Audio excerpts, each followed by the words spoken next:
કમોસમી માવઠાની અંદર પડેલા વરસાદમાં ભારતીય જનતા પાર્ટીના મિનિસ્ટરો ખેતરોની મુલાકાત લીધી, ખૂબ જ સારી બાબત છે. આ પહેલા પણ આ રીતના અતિવૃષ્ટિમાં મુલાકાતો લીધી હતી. સહાય નામે કેટલું આપવામાં આવ્યું.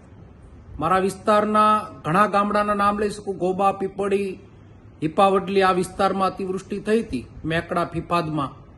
ત્યારે પણ આ રીતના ગયા હતા. હજુ સહાય મળી નથી. સહાય નથી જોતી, હક જોતો છે. સીધા જ દેવા માફ કરો.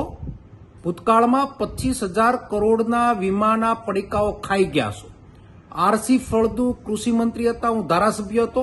વિધાનસભાના ફ્લોર ઉપર પણ તમે સ્વીકારેલું છે કે પ્રાઇવેટ કંપનીઓના પ્રીમિયમ જે ભરાણા છે સરકારના પ્રીમિયમ સાથે કંપનીઓ ભાગી ગઈ છે. ત્યારે કંપનીઓ મોટી મોટીના 3-3 લાખ કરોડના દેવા માફ થાય છે. ખેડૂતના દેવા માફ કરવામાં ક્યાં પેટમાં દુખે છે? કોઈ સહાયના પડીકાની વાત નહીં કરતા અને સીધા જ ખેડૂતના દેવા માફ થાય એવો નિર્ણય મુખ્યમંત્રી લે એવી વિનંતી પણ કરું છું. અને જો આમાં આ દેવા માફીમાં આગળ નહીં વધો તો સૌરાષ્ટ્રની અંદર ખેડૂતોનું આંદોલન ચાલુ થશે.